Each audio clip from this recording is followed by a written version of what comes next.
Sir. మా Ramachandrapuram village దేవరపురం mandal. నా పేరు వచ్చేసి పేరవారి వీరస్వామి. మేము ఒక 2 ఎకరాలు పుచ్చ సాగు చేసాం సార్ ఈసారి. ఈ సంవత్సరం అధిక వర్షాలు అయిపోయింది. అధిక వర్షాలు అయిపోయేసరికి ఏమైందంటే పత్తి చేను మాకు ఎకరానికి 10 క్వింటాల దాకా వచ్చాయి సార్. అయితే ఏమైందంటే ఈసారి వర్షాలు అధికమైన వరకు ఎకరానికి 2 క్వింటాలు 3 క్వింటాల పత్తి వచ్చేసింది. దాన్ని కాకపోతే దాన్ని తీసేసి మేము ఇక రైతు విధిగా ఏం లేదు, లేకపోతే సరే పుచ్చ సాగు చేస్తే కొద్దిగా లాభసాటిగా ఉంటుంది అనే దాని గురించి ఆలోచన చేసుకొని మేము వాటర్ మిలన్ వేయడం జరిగింది సార్. వాటర్ మిలన్ మేము డిసెంబర్ 10వ తారీఖు 12వ తారీఖు అట్లా వేసినాం సార్. దాదాపు ఇది రావాలంటే మాకు 90 రోజులు పడుతుంది సార్ కటింగ్. ఇప్పుడు మార్కెట్ అప్పుడు మేము వేసినప్పుడు ఏమైందంటే మార్కెట్లో 10 రూపాయలు 12 రూపాయలు కేజీ అన్నాం సార్. ఇప్పుడు దాదాపు ఇప్పుడు వచ్చేసరికి 3 రూపాయలు 4 రూపాయలు 2 రూపాయలు అంటారు సార్. అది 3 రూపాయలు అయ్యేసరికి మరి రైతు గిట్టుబాటు ఏం లేదు సార్. ఇది కాకపోతే మేము ఏదో రోడ్డు మీకు వచ్చేసి తీసుకొని వచ్చి పెట్టుకొసుకొని సరే రైతులన్నా గుర్తు చేస్తారు, తీసుకున్న వాళ్ళన్నా గుర్తు చేస్తారు అనే దాని మీద మేము 40, 30, 50 రూపాయలకు ఒక కాయ చొప్పున ఇస్తాను సార్. కోతుల బెడద ఏమైనా ఉందా ఇక్కడ? కోతుల బెడద ఏం లేదు సార్. అడవి మందుల పెడుతుంది, నక్కల పెడుతుంది. ఈ బెడద వాడితే మాకు ఇబ్బంది అవుతాం సార్. రాత్రి బావులు కావాలి కావాల్సి వస్తుంది. ఇప్పుడు మీరు 3 నెలల నుంచి చేస్తున్నా అంటున్నారు కదా, ఆ 3 నెలలకు సంబంధించి మీకు పెట్టుబడి వరకు ఏమైనా రాగలుగుతుందా? గతంలో వేసినప్పుడు ఇప్పటికి ఏమన్నా కష్టం? వేసిన దానికంటే ఈసారి మాత్రం కష్టమే సార్.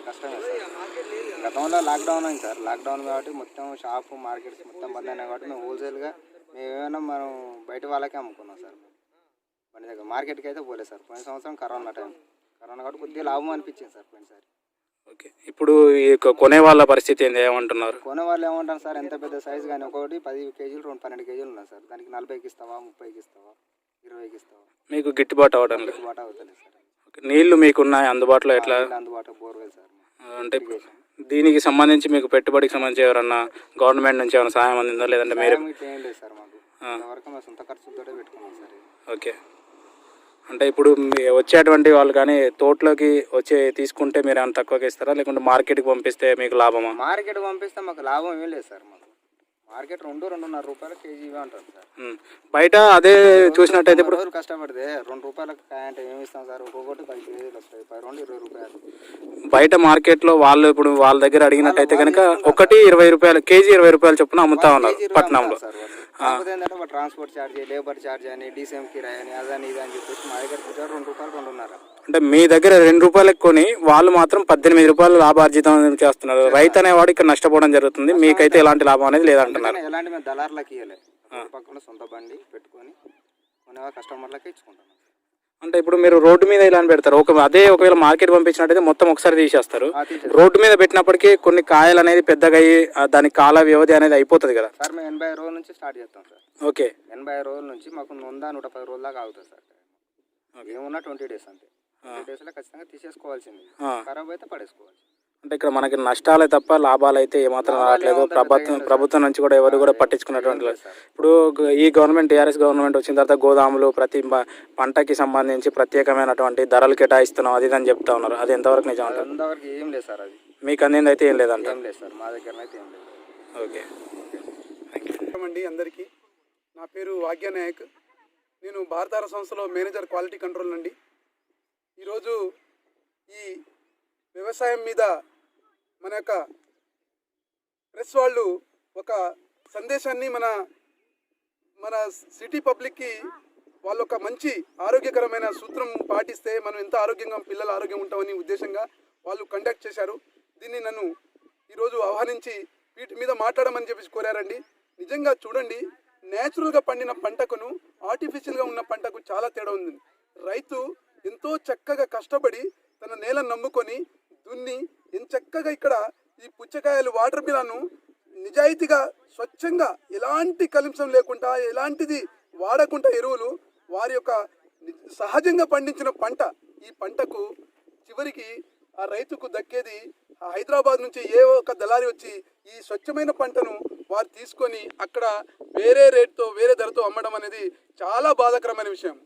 కనీసము మీడియా వాళ్ళని ఆదుకోవడానికి ఈ హైదరాబాద్లో ఉన్నటువంటి ఆహార పదార్థాలు చాలా కల్తీ రకంగా తయారవుతున్న రోజుల్లో ఈరోజు స్వచ్ఛమైన వాతావరణంలో ఈ పంటను రైతు నమ్ముకొని ఈరోజు మనను హోల్సేల్గా మన మార్కెట్ పంపిస్తుంటే అక్కడ సరైన ధర లేక ఈ రైతు విలవిలలాడి బాధపడుతున్నారండి. వీళ్ళను ఆదుకోవాల్సింది బాధ్యత మన అందరి మీద ఉంది. ప్రతి ఒక్క హైదరాబాద్ వచ్చిన వాళ్ళు ప్రతి ఒక్కరు రైతు కుటుంబం నుంచి వచ్చి ఉంటారు. ఈరోజు ప్రెస్ వాళ్ళు ముందుకొచ్చి రైతులు ఆదుకునే కార్యక్రమం చేపడుతుంటే మనం కనీసం వాళ్ళ యొక్క కనీస మద్దతు ధరకు కానీ వాళ్లకు కావాల్సిన రేటును కానీ మనం స్వచ్ఛంగా ముందుకొచ్చి వాళ్ళను కాపాడుకుంటే, ఈ రైతులను మనం కాపాడుకుంటే ఈరోజు ప్రపంచం దేశంలో కూడా మనం రైతులను మన కాపాడుకున్న వాళ్ళం అవుతాము. ఈ ఆహార పదార్థాలు మనం స్వచ్ఛంగా తినే వాళ్ళం అవుతాం. కాబట్టి ప్రతి ఒక్కరికి ఈ ప్రెస్ ద్వారా మన యొక్క బ్రదర్స్ని నేను రిక్వెస్ట్ చేసేది ఏంటంటే, ఈ పంటలను సరైన ధరకు కొని వాళ్లకు న్యాయం చేయండి. స్వచ్ఛమైన పంటలే స్వీకరించండి. కల్తీని అవాయిడ్ చేయండి. ఏదైనా మీకు ఇబ్బందికరమైనది అంటే ఈ హైదరాబాద్ వాతావరణంలో ఉన్న ప్రతిదీ పాలు కానీ కూరగాయలు కానీ ఏది కూడా అన్ని కల్తీ ఉన్నాయండి. దయచేసి జాగ్రత్త చూసి తినండి.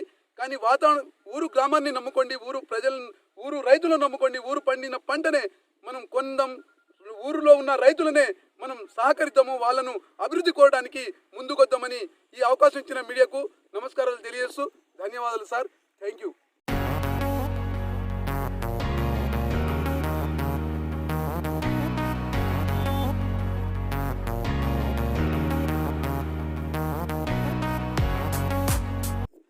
ఇప్పుడు ఇక్కడ లోకల్లో మేము హైదరాబాదులో ఉంటాము. ఇక్కడ లోకల్కి వచ్చినాం. లోకల్లో కొల్కొండ అనే గ్రామం దగ్గర వచ్చినాము. ఇక్కడ వాటర్ మిలాను అనే ఇక్కడ వీళ్ళు అగ్రికల్చర్ చేయడం విధానం చాలా బాగుంది. చాలా టేస్టీ కూడా ఉంది. కాయలు తినడానికి చాలా బాగున్నాయి. ఇంకొకటి ఏంటంటే అక్కడ హైదరాబాద్లో వచ్చేసి మనం ఆడ డస్ట్ కాలుష్యం ఇవన్నీ ఉన్నా కూడా అక్కడ కాయ రేటు చూసేసి కేజీ లెక్క 12 రూపీస్ అని, 15 రూపీస్ అని, 20 రూపీస్ అని అంటారు. ఇక్కడ ఒక 15 కిలోల కాయ, 10 కిలోల కాయ మనకు ఓన్లీ 40 రూపీస్, 50 రూపీస్. వాళ్ళకి చాలా నష్టపోతురు. మధ్యదారులు చేపట్టే వీళ్ళు నష్టపోతురు. కానీ ఇక్కడ మాత్రం కాయ ఎంత టేస్ట్ ఉందంటే, ఇలా వారంకి ఒక్కసారి మనం ఇలా పల్లెటూళ్ళ పోయి వస్తే చాలా బాగుంటుంది. మన హెల్త్ పరంగా బాగుంటుంది. పాపం రైతులు ఎంత నష్టపోల కష్ట సుఖం అనేది బాగా మనం చూడగలుగుతాం. అప్పుడు మనం ఇక సొసైటీకి ఏం చెప్పాలి, హైదరాబాద్కు ఇక్కడికి తేడా అంటే ఇదే. దీని గురించి ఇంకేం చెప్తాం సార్.